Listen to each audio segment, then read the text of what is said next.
راديو إيرنا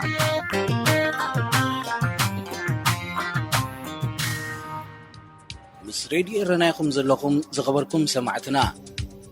ازي سومناوي ፍጻሜታትዩ ኣብ ናይ ሰንበት ፍጻሜታት ኣብ ቀይ ባሕሪ ዝተራሕርሐት ነዳዲ ዝጸዓነት መርከብ ንምእላያ ውድብ ሕቡራት ሃገራት ንዘውጽኦ መደብ ንምድጋፍ ሕቡራት መንግስታት ኣሜሪካን ኔዘርላንድስን ሓድሽ ተበግሶ ወሲደን ሰበስልጣን ክልቲአን ሃገራት ምስ ወከልቲ ሕቡራት ሃገራት ኣብ የመን ተራኺቦም ኣብ ዝበጽሕዎ ስምምዕ እታ ዝተራሕርሐት መርከብ ቀይ ባሕሪ ኣብ ዘዋስነን ሃገራት እተስዕቦ ሓደጋ ቀሊል ከም ዘይከውን ስለዚ ከዓ ጽዒናቶ ዘላ ዘይተጻረየ ነዳዲ ናብ ካልእ ታንከር ክሰጋገር ናይ ግድን ምዃኑ ስሚሮምሉ ነታ ዝተራሕርሐት መርከብ ንምእላይ ውድብ ሕቡራት ሃገራት ኣውፅዎ ዘሎ መደብ ናይ 144 ሚልዮን ዶላር ባጀት ከም ዘድልዩ ተገሊጹ ካብዚ $80 ሚልዮን ነቲ ዘይተጻረየ ነዳዲ ናብ ካልእ ጊዜያዊ ታንከር ምስግጋር ምዃኑ የጠቓልል ዛጊድ ፍርቂ ናይቲ ተመዲቡ ዘሎ ገንዘብ ጥራዩ ተዋፂኡ ዘሎ ኣሜሪካን ኔዘርላንድስን ብዘይካዚ ንውድብ ሕቡራት ሃገራት ዘዋፅኣሉ ሓገዝ ካልኦት ሃገራት እውን እጃመን ከበርክታ ኣብ መጉስጓስ ክነጥፋ ምዃነን ኣብቲ ጋጣሚ ቃልኣትየን እዚ ኣንጽላልዩ ዘሎ ሓደጋ ብእዋኑን ተዘይተኣልዩ እሞት ዘይተጻረየ ነዳዲ ናብ ቀይሕ ባሕሪ ክዘርቕ እንተጀሚሩ ንኤርትራ ሓዊስካ ኣብቲ ከባቢ ዝርከባ ሃገራት ብምግፋፍ ዓሳ ዝነብር ህዝቢ ብሕሱም ክጉዳእ እዩ ንምጽራግ እውን ብውሕዱ ናይ $20 ቢልዮን ባጀት ክሓትት እዩ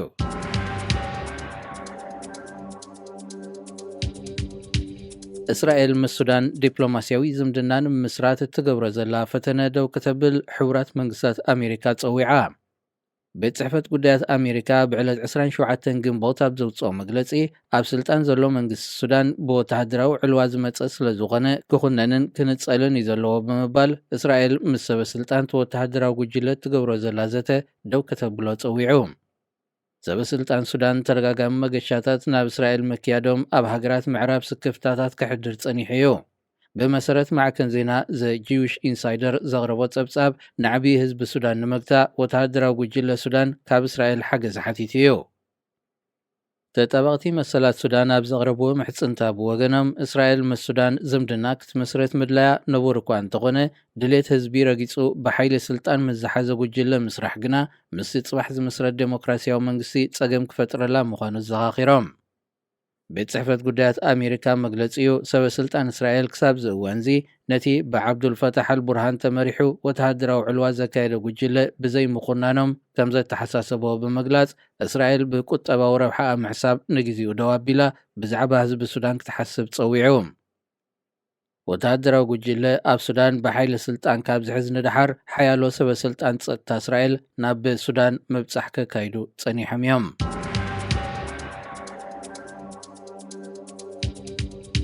ኣብ ከተማ አዲስ አበባ ህዝቢ ዘመላልስ መስመር መገዲ ባቡር ኣብ ውሽጢ ሓደ ዓመት ናይ $26 ሚልዮን ብር ክሳራ ከም ዘጋጠሞ ሰበስልጣን ትካል ገሊጾም እቲ ብኤሌክትሪክ ዝሰርሕ መስመር ባቡር እዚ ናይ $26 ሚልዮን ብር ክሳራ ዘጋጠሞ ብዝህቦ ኣገልግሎት ጉድለት ዘይኮነ ንብረቱ ተሰሪቑ ይሽየጥ ምህላው ተሓቢሩ ብመሰረት በዓል መዚ ኤሌክትሪክ ተሃገር ዘውፅኦ መግለጺ ብውሕዱ 16,000 ሜትሮ ዝንውሓቱ ገመዳት ኤሌክትሪክን ካልእ ትሕተ ቅርጽን ተሰሪቑሎ እቲ ካብ እዋን ናብ እዋን እንዳገነነ ከም ዝመጽእ ዘሎ ዝንገር ስርቂ ንብረት መስመራት ባቡር ንኣገልግሎት መጓዓዝያ ብሕሱም ጸልይዎ ምህላው ሰበስልጣን ትካል ገሊጾም እዚ ትካል ኣብ ውሽጢ ሓደ ዓመት 37 ግዜ ከም ዝተሰርቀ ዝገልጽ መምሕዳር ከተማ አዲስ አበባ ተወሳኺ ሓልዋ ዋፊሩ እኳ እንተኾነ ኣብ ልዕሊ ኣገልግሎት በዓል መዚ ኤሌክትሪክ ዝግበር ስርቂ ክገትኦ ከም ዘይከኣለ የመልክት ምስ ሬድዮ ኤርናይኹም ዘለኹም ዝኸበርኩም ሰማዕትና እዚ ሰሙናዊ ፍጻሜታት እዩ ኣብ ናይ ሶኒ ፍጻሜታት ኢትዮጵያ ንዲጋ ተሃድሶን ሳልሳይ እዋን ማይ ናይ ምምላእ መስርሕ ከተካይድ ምዃናን ዘሕለፈቶ ሓበሬታ ሱዳን ተቃዊማ ሚኒስትር ጉዳያት ወፃኢ ሱዳን ብ28 ግንቦት ኣብ ዘውፅኦ መግለጺ እቲ ብዳይሬክተር ናይቲ ዲጋ ዝተዋህበ መግለጺ ዘይሓላፍነታዊ ድሕሪ ምባል ንመርገጺ ሱዳን ኣብ ግምት ዘእተወ ክብል ገሊጹ ንረብሓ ሱዳን ግብፅን ኢትዮጵያን ኣብ ግምት ዘእተወ ስሉሳዊ ስምምዕ ክሳብ ዝብጻሕ መንግስቲ ኢትዮጵያ ነቲ ውሳነ ደው ከብሎ መግለጺ ሚኒስትር ጉዳያት ወፃኢ ሱዳን ብተወሳኺ ሓቲቱ ኢትዮጵያ ሳልሳይ ዙርያ ምምላእ ዲጋ ተሃድሶ ኣብ ወርሒ ነሓሰ ወይ መስከረም ክካየድ ተወጢኑ ከም ዘለያ ሓቢራ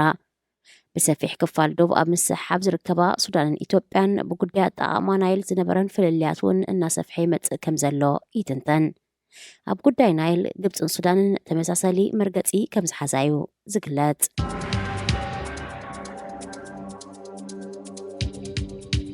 نكسنت سعود عرب أبزز حلف خل التوارح للعسران شمون تنشح إثيوبيان نبعدهم كم تسوقت تحبيرو بوغن إثيوبيا نتني مملاس مسرح كتسالت إنك تكتاتلن زقمت كوميتي أبز سالستي أبز كايدو تجمجم نزوم كاب سعود استمرسو إثيوبيان نمقبال مسرتا وقربات زلو تشعت مأكلات كم استغفت متقاسا منقستان مربات زينا الرقاقيتن أب سعود عرب أستاد فرق مليون إثيوبيان بزي حقاو منبر فقاد كم زنوريو زقلات كابزي أتوم أما أسرتن حما كنتاتن زركبو العلمي تشرح أو وشت عسرت حد وارحنا بإثيوبيان مملاسو تن منبرو بوغن منقست إثيوبيا تملكيتو أب كينات تقراي تشيما تركب إثيوبيا كاب سعود عرب نزملسو عسرتا تشحا زيغتاتان مقبال عام 5 هلوا يدقاس أب رئيس زي منقست إثيوبيا نوتم كاب سعود عرب زملسو تولادو تقراي نبينهم فلي قيدهم كمزلو تتابق تسبقو مسالات يوقسو كابنا إثيوبيا زينا كي وطعنا حيلتات تا أب كل أمحرا بسم مخبار حقي أب زكايدو زلو جملو ما أسرت بزتحاز أب زعسرت معلتات أملا هاجرنا يزقايدوهم بسحي غازيت إنياتات اللي العسرا 5 بتحا تملكيتو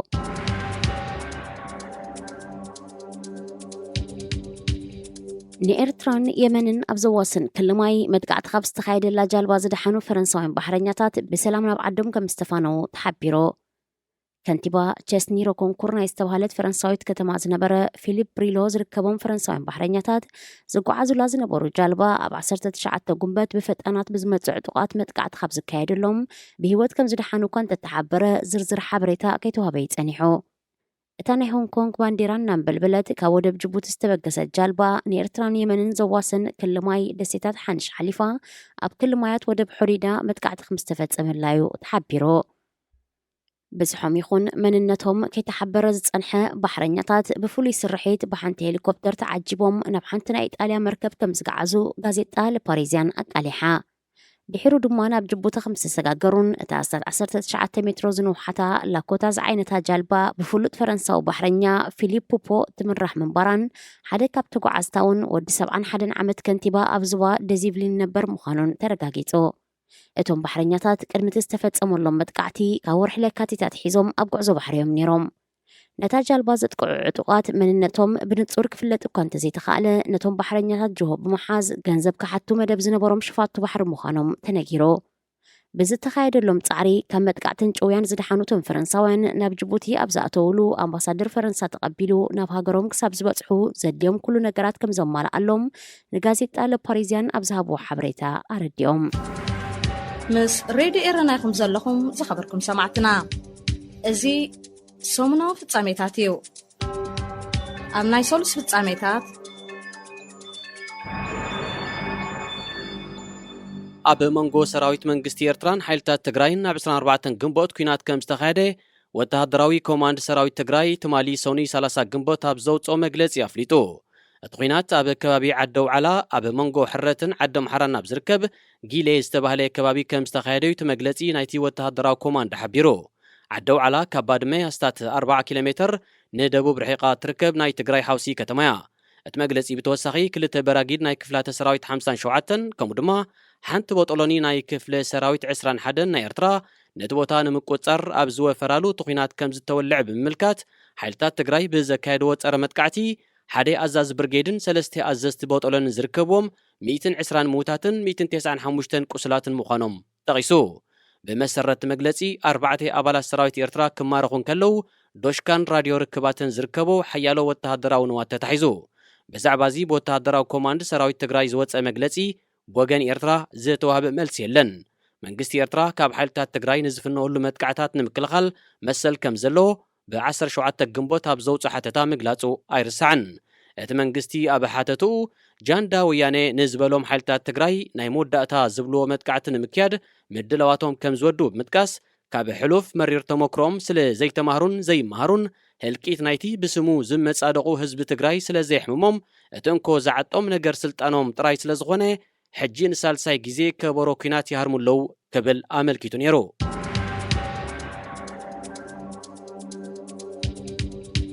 ኣብ ጅቡቲ ኣብ መንጎ ብሄራት ዓፈርን ሶማል ዒሳን ብዝተኻየደ ግጭት ኣብ ሰብን ንብረትን ጉድኣት ከም ዝወረደ ተገሊጹ። መርባት ዜናት ሃገር ኣብ ዘርግሖ ሓበሬታ እቲ ግጭት ኣብ ሓያሎ ከባቢታት ከተማ ጅቡቲ ከም ዝተጓሃረ ብምጥቃስ ብፍላይ ኣብ ወረባል ኣርሂባን ሖዶንን ዝተባለ ከባቢታት ሓያሎ ኣባይቲ ከም ዝተቓጸለ ኣመልኪተን። እቲ ናይ ጅቡቲ ግጭት ኣብ ውሽጢ ኢትዮጵያ ኣብ መንጎ ብሄራት ዓፈርን ሶማልን ኣብ ዝነብሩለን ከባቢታት ዝሓለፈ ሰሙን ካብ ዝተጓሃረ ጎነፅ ዝገንፈለ ምዃኑ ሓያሎ ዜጋታት ሃገር ኣብ ማሕበራዊ ሚድያ ርእቶታቶም ይህብለው። ከንቲባ ከተማ ጅቡቲ ስዒድ ዳውድ ኣልሙሽጋይ ናብቲ ግጭት ዝተኻየደሉ ከባቢታት ከም ዝበጽሐ መርበባት ዜና ጠቒሰን። እንተኾነ መንግስቲ ጅቡቲ ብዛዕባ እቲ ኣብዚ ሳልስቲ ዝተወልዐ ግጭት ይኹን ኣብ ሰብን ንብረትን ዘብጽሖ ጉድኣት ብዝምልከት ዝኾነ መግለጺ ኣይሃበሉን። ኣብ ኢትዮጵያ ኣብ ዝሓለፈ 3 ዓመታት ንክልላት ዓፈርን ሶማልን ኣብ ዘዋስኑ ከባቢታት ተደጋጋሚ እዋን ግጭታት ክካየድ ጸኒሑ እዩ። እዚ ናይ ብሄር ግጭታት ናብ ጅቡቲ ልሒሙ ብሰንኩ ሓያሎ ሰባት ከም ዝሞቱ ኣይርስዓን።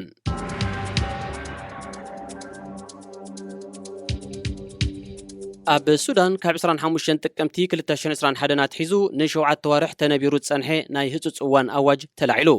ወተሃደራዊ መራሒ ሱዳን ጀነራል ዓብደልፈታሕ አልቡርሃን ብሰንበት 29 ግንቦት ኣብ ዘሕለፉ ኣዋጅ ትርጉም ዘለዎን ፍረ ዝርከቦን ምቹእ ናይ ዘተሃዋህው ብምፍጣር መሰጋገር ባይታ ንምጥጣሕ መታን ክሕግዝ እቲ ናይ ህጹጽ እዋን ክለዓል ከም ዝወሰነ ብመንግስታዊ ማዕከን ዜና ዝሓለፈ መግለጺ ኣረድዩ።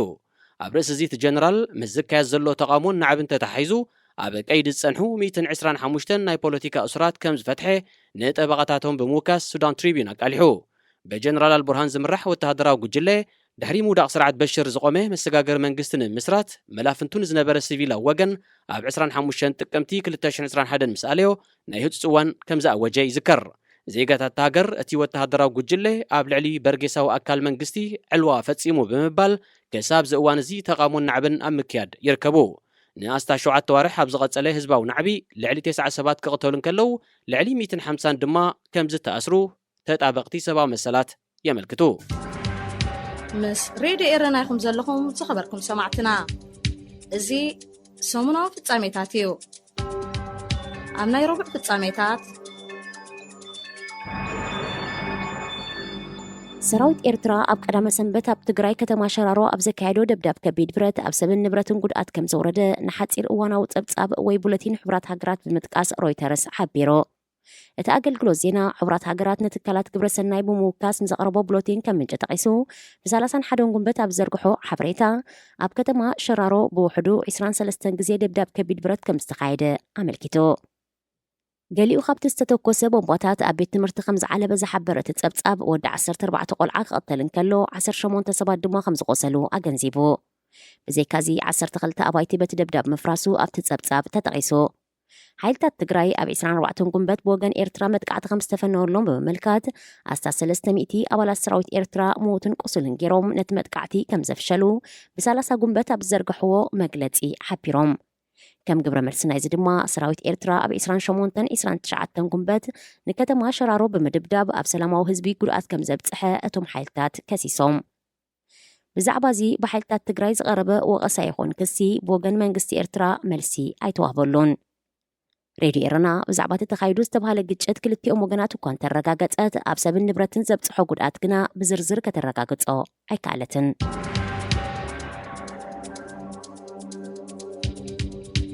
ኣብ ዞባ ቀይሕ ባሕሪ ዝርከባ ሃገራት ሓበራዊ ወተሃደራዊ ልምምድ የካይዳ ኣለዋ። እቲ ካብ 29 ግንቦት ኣትሒዙ ዝጀመረ ሬድዌቭ 5 ዝተሰመየ ሓበራዊ ልምምድ ሓይሊ ባሕሪ ብስዑድ ዓረብ ዝተወደበ እዩ። ኣብዚ ልምምድ ኣብ ክልል ቀይሕ ባሕሪ ዝርከባ ሃገራት ሱዳን፣ ጅቡቲ፣ ሶማል፣ የመን፣ ስዑድ ዓረብ፣ ግብፅን ዮርዳኖስን ይሳተፋ ኣለዋ። ቀይሕ ባሕሪ ካብ ዘዋስነን ሃገራት ኣብዚ ልምምድ ዘይተሳተፋ ዘለዋ ሃገራት ኤርትራን እስራኤልን ጥራየን። እስራኤል ምስ ስዑድ ዓረብን ዝበፅሓ ሃገራት ዞባን ዝምድና ዘይብላ ምስ ምዃና ካብዚ ልምምድ ክትግለል ምኽኣላ ይፍለጥ። ኤርትራ ግና ካብዚ ብስዑድ ዓረብ ዝተወደበን ክሳብ 5 ሰነ ዝቕፅልን ሓበራዊ ወተሃደራዊ ልምምድ ሃገራት ቀይሕ ባሕሪ ዝተገለለትሉ ምኽንያት ኣይተፈልጠን። ኤርትራ ኣብቲ ኣብ 2019 ኣብ ዝተኻየደ ተመሳሳሊ ስም ኣብ ዝተዋህቦ ልምምድ እውን ኣይነበረትን። ኤርትራ ኣብቲ ብኣሜሪካ ዝተወደበን ኩለን ሃገራት ዞባ ዝሳተፍኦን በብእዋኑ ዝካየድ ተመሳሳሊ ልምምዳት እውን ኣይትሳተፍን እያ።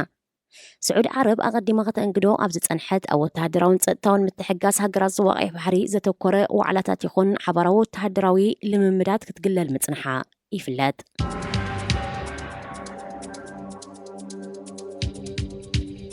ኣብ ክልል ቤንሻንጉል ጉሙዝ ክንቀሳቀሱ ዝጸንሑ 493 ዕጡቃት መንግስቲ ብዘቕረበሎም ጻውዒት ኢዶም ከም ዝሃቡ ኣገልግሎት ዜና ተሃገር ሓቢሩ። እቶም መንእስያት ምዃኖም ዝተገልጹ ዕጡቃት ጸጥታን ሰላምን ዝተፈላለየ ከባቢታት ክልል ቤንሻንጉል ጉሙዝ ክዘርጉ ጸንሖም ክብል ኣመሓዳሪ ናይቲ ክልል ኣቶ ጌታሁን ኣብዲሳ ገሊጹ። እቶም ዕጡቃት ናብ መንግስቲ ኢትዮጵያ ኢዶም ድሕሪ ምሃቦም ኣብዚ እዋን እዚ ኣብ ተሃድሶ ከም ዝርከቡ እቲ ኣገልግሎት ዜና ብ31 ጉንበት ኣብ ዘርግሖ ጸብጻብ ኣገንዚቡ። ኣብ ኢትዮጵያ ኣብ ዝተፈላለየ ክልላት ጸጸኒሑ ናይ ብሔር ግጭታት ይጓሃር ከም ዘሎ ይፍለጥ። ኣብ ርእሲ እዚ ዝተፈላለዩ ዕጡቃት እውን ንጸጥታ ሃገር ኣብ ሓደጋ ከውድቑ ይረኣዮም። ምስ ሬድዮ ኤረና ኢኹም ዘለኹም ዝኸበርኩም ሰማዕትና እዚ ሰሙናዊ ፍጻሜታት እዩ። ኣብ ናይ ሐሙስ ፍጻሜታት ብሪጣንያ ቀዳማይ ጉጅለ ሓተት ዕቑባ ናብ ሩዋንዳ ናይ ምስግጋር መስርሕ ኣብ 14 ሰነ ክጅምሮ ምዃና ንሚኒስትር ዘቤታዊ ጉዳያት ፕሪቲ ፓተል ብምጥቃስ ዘጋርድያን ሓቢሩ። መንግስቲ ብሪጣንያ ነቶም ናብ ሩዋንዳ ከሰጋግሮም ዝወሰነ ሓተት ዕቑባ ምድላዋት ክገብሩ ፍሊጥዎም ከም ዘሎ እቲ ምንጪ ብተወሳኺ ጠቒሱ። ኣብዚ ቀዳማይ ዞር ኣሳት 50 ዝኾኑ ሓተት ዕቑባ ናብ ሩዋንዳ ከሰጋገሩ ኣመታት ኣሎ። ብሪጣንያ ካብ ሓደ ጥረት ሒዞም ናብታ ሃገር ብዘይሕጋዊ መገዲ ዝኣተዉ ሓተት ዕቑባ ናብ ሩዋንዳ ንምስግጋሮም ምስ መንግስትታ ኣብ ምብራቕ ኣፍሪቃ ትርከብ ሃገር መስምምዓ ይፍለጥ። እንተኾነ እቲ ስምምዕ ብተጣበቕቲ መሰል ስደተኛታት ተሪር ተቃውሞ ስለ ዝገጠሞ ግብራዊ ክኸውን ከም ዘይክእል ግምታት ተዋሂቦ ጸኒሑ። ካብ ዝሓለፈ ሰሙናት ሒዙ ካብ ብሪጣንያን ሩዋንዳን ብዝተዋህበ ሓበሬታ መሰረት ግና እቲ ስምምዕ ናብ ግብሪ ንምውዓሉ ቀዳማይ ዙርያ ንምስግጋሮም ተጻፊፉ ይርከብ። ሆቴላት ሩዋንዳ ነዞም ካብ ብሪጣንያ ዝስጎጉ ሓተት ዕቑባ ንምትእንጋድ ምድላዋት የካይዳ ምህላውን መርበባት ዜና ካብ ኪጋለ ጠቒሰን።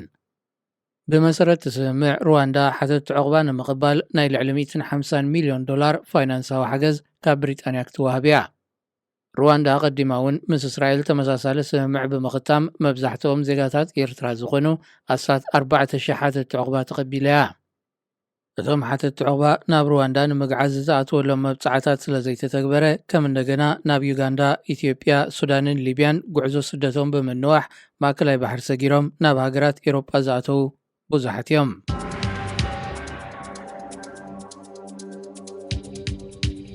ኣብ ሱዳን ናብ ዝቐረባ መዓልታት ጥራይ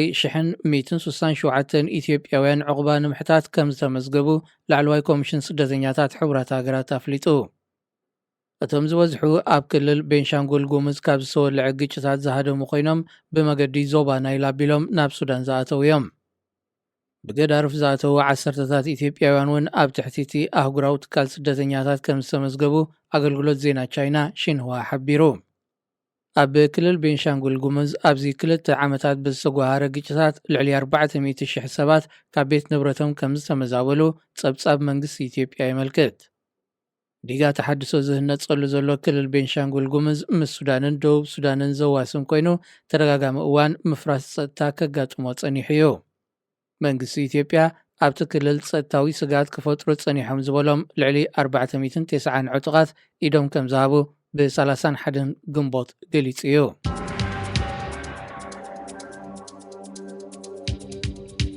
ስዑድ ዓረብ ኣብ ወደብን ናጻ ናይ ንግዲ ዞባን ከተውፍር መንግስቲ ጅቡቲ ዕድመ ቕሪቡ። እቲ መንግስቲ ነዚ ዕድመ ዘቕረበ ብሓላፊ ወደብን ናጻ ናይ ንግዲ ዞባን ኣቡበከር ዑመር ሓዲ ዝምራሕ ወኪል ላዕለዋይ ልኡኽ መንግስቲ ጅቡቲ ብ31 ግንቦት ምስ ሰበስልጣንን ኣውፈርትን ስዑድ ዓረብ ኣብ ሪያድ ኣብ ዝገበሮ ርክብ እዩ። ኣረብ ኒውስ ንኣቡበከር ሓዲ ብምጥቃስ ብዘቕረቦ ጸብጻብ መሰረት ክልቲአን ሃገራት ኣብ ሓድሕደን ዘካይዶ ናይ ንግድን ወፍርን ልውውጥ ኣብ 2021 ኣሳት 1.8 ቢልዮን ዶላር እዩ ነይሩ። ንሱ ነዚ ብዝያዳ ንምዕባይ ስዑድ ዓረብ ኣብቲ ንመላእ ኣፍሪቃ ከም ኣውራ ኣፍ ደገ ከገልግል ከም ዝኽእል ዝጠቐሶ ናጻ ናይ ንግዲ ዞባ ከተውፍር ተላብዩ። ካብቲ ንወፍሪ ዘቕረቦ ጽላታት ኣገልግሎታት ባንክ፣ ሎጂስቲክ፣ ምህናፅ መጻረይ ነዳዲ ካልእ ምስኡ ዝተተሓሓዘ ኢንዱስትሪን ይርከቦ። ኣብ ኣፍሪቃ እቲ ዝዓበየ ናጻ ናይ ንግዲ ዞባ ተሃንጽ ከም ዘላ ትገልጽ ጅቡቲ ንሓያሎ ኣብ ንግድን ወፍርን ቅድሚት ዝሰጎማ ሃገራት ተመሳሳሊ ዕድመ ተቕርብ ምህላዋ መርበባት ዜናታ ሃገር ሓቢረን። ኣብዚ እዋን እዚ ዝበዝሐ ኣገልግሎቱ ንኢትዮጵያን ወተሃደራዊ መዓላ ሓያሎ ሃገራትን ጥራይ ተሓፂሩ ዘሎ ወደብ ጅቡቲ ናይ ወፍሪ ዕድላቱ ንምዕባይ ካብ 2018 ኣትሒዙ ናጻ ናይ ንግዲ ዞባ ኣብ ምህናፅ ይርከብ። እቲ ናጻናይ ንግዲ ዞባ ካብ 2020 ኣትሒዙ ኣሳት $7 ቢልዮን ዝግመት ዕዳጋን ንግድን ናይ ምትእንጋድ ዓቕሚ ከም ዝህልዎ እዩ መንግስቲ ጅቡቲ ዝገልጽ። እንተኾነ ብሰንኪ ለበዳ ኮሮና ቫይረስን ኣብቲ ዞባ ተፈጢሩ ዘሎ ዘይርጉእ ሃዋውን እቲ ዝህነፅ ዘሎ ናጻናይ ንግዲ ዞባ ከምቲ ዝገመቶ ኣድማዓይ ክኸውን ከም ዘይከኣለ ይንገር። ምስ ሬድዮ ኤረና ኢኹም ዘለኹም ዝኸበርኩም ሰማዕትና እዚ ሰሙናዊ ፍጻሜታት እዩ። ኣብ ናይ ዓቢ ፍጻሜታት ኣብ ሶማል ከቢድ ሓደጋ ጥሜት አንጸላልዩ ከም ዘሎ ፕረዚደንት ሓሰን ሼኽ ማሕሙድ ገሊጹ። እቲ ብምርጫ ዝተዓወተ ፕረዚደንት ኣብ 23 ግንቦት ስልጣን ድሕሪ ምርካቡ ናብ ዞባታት ሃገር ፈላሚ ዑደት ኣብ ዘካይደሉ ዘሎ እዋን እዩ ሶማል ኣብ ሓደጋ ጥሜት ከም ዘላ ተሓሳሲቡ። ንሱ ኣብቲ ዘካይዶ ዘሎ ዑደት ብሰንኪ ደርቂ ካብ ቤት ንብረቶም ተመዛቢሎም ኣብ ግዜያዊ መዕቆቢታት ንዝርከቡ ኣሽሓት ዜጋታት ሃገር በፂሑ። መርበብ ሓበሬታ ዘኢስት ኣፍሪካን ብዘቕረቦ ዜና መሰረት ካብ ከተማ ሞቃዲሾ ኣስታት 240 ኪሎ ሜትር ንደቡባዊ ምዕራብ ሪሕቓ ብትርከብ ከተማ ባይደዋ ኣብ ዘሎ ግዜያዊ መዕቆቢ ኣብ ባሕቲ ሰነይ ኣብ ዝበፅሓሉ ንሓደጋ ደርቂ ሶማላውያን ኣብ ዝሃለዉ ሃልዮም ኢደኢድካ ብምባል ተሓባቢሮም ክሓልፍዎ ፀውዒት ኣቕሪቡ። ኣብ ኩራ ማሕበረሰብ ብጊዲኡ ህፁፅ ረድኤት ከበርክት ተማሕፂኑ። ኣብ ሶማል 4.5 ሚልዮን ሰባት ብቐጥታ ንሓደጋ ደርቂ ተቓሊዖም ከም ዘለውን ኣስታት 700,000 ድማ ካብ ቤት ንብረቶም ከም ዝተመዛበሉን ኣብቲ ሃገር ዝርከብ ወኪል ሰብኣዊ ጉዳያት ሕቡራት ሃገራት ኣደም ዓብደልሙላ ሓቢሩ። ተጸባይ ረድኤት ናይ ዝኾነ ብዝሒ ህዝቢ ሶማል ብሓፈሻ ኣስታት 7 ሚልዮን እዩ ዝበለ እቲ ወኪል ልዕሊ 370,000 ቆልዑ ብከቢድ ዋሕዲ ማእዛዊ ምግቢ ተጠቂዖም ምህላዎም ኣስሚሩሉ። ኣብ ሶማል ኢትዮጵያን ኬንያን ብፍላይ ኣብ ዞባ ቀርኒ ኣፍሪቃ ድማ ብሓፈሻ ተኸሲቱ ዘሎ ሓደጋ ደርቂ ድሕርቲ ናይ 1980ታት እቲ ዝኸፍአ ምዃኑ ሕቡራት ሃገራት ኣጠንቂቑ።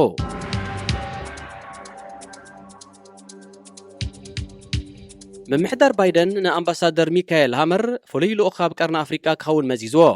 ጸሓፊ ጉዳያት ወፃኢ ኣሜሪካ አንቶኒ ብሊንከን ኣብ ዘርጎ ሓበሬታ ኣቐዲሙ ፍሉይ ልኡኽ ክኸውን ዝተመዘዘ ኣምባሳደር ዴቪድ ሰተርፊልድ መዝነቱ ነዚ ሓድሽ ፍሉይ ልኡኽ ንምርካብ ይዳሎ ከም ዘሎ ፍሊጡ።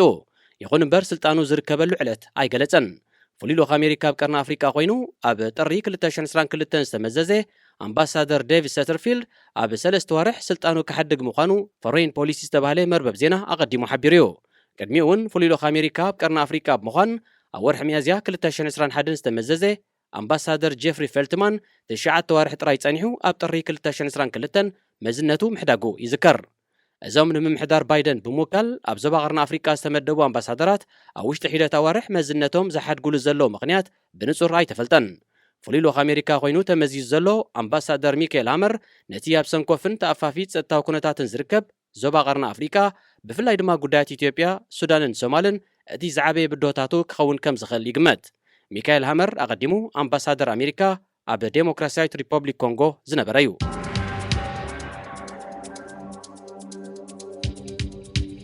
ኣብ ሱዳን ኣማይት ነበርቲ ካርቱም ዝተሳተፍዎ ወኪል ሕቡራት ሃገራት ካብቲ ሃገር ክስጎግ ዝጽውዕ ሰላማዊ ሰልፊ ከም ዝተኻየደ መርበባት ዜናታት ሃገር ሓቢረን። እቶም ደገፍቲ ዝተፈላለያ ሰልፍታት ምዃኖም ዝተሓበሩ ሰልፈኛታት ኣብ ቀጽሪ ቤት ጽሕፈት ሕቡራት ሃገራት ኣብ ዘስምዕዎ ተቃውሞ ፍሉይ ልኡኽ ቮልከር ፐርትስ ኣብ ዝሓፀረ ክስጎግ ጸዊዖም። እቶም ሰልፈኛታት ካብ ዝሓለፈ ዓመታት ሒዙ ፍሉይ ልኡኽ ዋና ጸሓፊ ሕቡራት ሃገራት ኣብ ሱዳን ኮይኑ ዝሰርሕ ዘሎ ቮልከር ፐርትስ ካብ ሎሚ ዓርቢ 3 ሰነድ ሒዙ ዕድመ ስልጣኑን ተወሳኺ 1 ዓመት ክናዋሕ ምዃኑ ኣብ ዝንገረሉ ዘሎ እዋን እዩ። ንሱ ምስ ኢጋድን ካልኦት መሻርክትን ብምዃን ኣብ ሱዳን ንዘሎ ተሃዋሲ ኩነታት ብፖለቲካዊ ዘተ ንምፍታሕ ጻዕርታት ይቕጽል ከም ዘሎ ኣብ መግለጺታቱ ይጠቅስ። ኣብ ወንበር ላዕለዋይ ቤት ምኽሪ ሱዳን ጀነራል ዓብደልፈታሕ አልቡርሃን ብወገኑ ነቲ ፍሉይ ልኡኽ ካብ ሱዳን ክሰጎ ምዃኑ እዩ ዘጠንቀቕ። እቲ ፍሉይ ልኡኽ ደረስ ስልጣኑ ይሓልፍ ከም ዘሎ ዝወቐሶ ጀነራል አልቡርሃን ኣብ ጸብጻቡ ክሕሱ ኢና ሰሚዕናዮ ክብል እውን ወቒስዎ። ቮልከር ፐርትስ ብዛዕባ ህልው ኩነታት ሱዳን ኣመልኪቱ ናብ ባይቶ ጸጥታ ብዘቕረቦ ጸብጻብ እቲ ሃገር ብቁጠባ ትሕመስ ከም ዘላ ብምዝኻር ሓይልታት ጸጥታ ኣብ ልዕልቶም ኣንጻር ስልጣን ብሒቱ ዘሎ ወተሃደራዊ ጉጅለ ናይ ተቃውሞ ሰልፊ ዘካይዱ ዘለዉ ሱዳናውያን ጎነጽ ይጥቀሙ ምህላዎም ነቒፉ። ሬድዮ ኤረና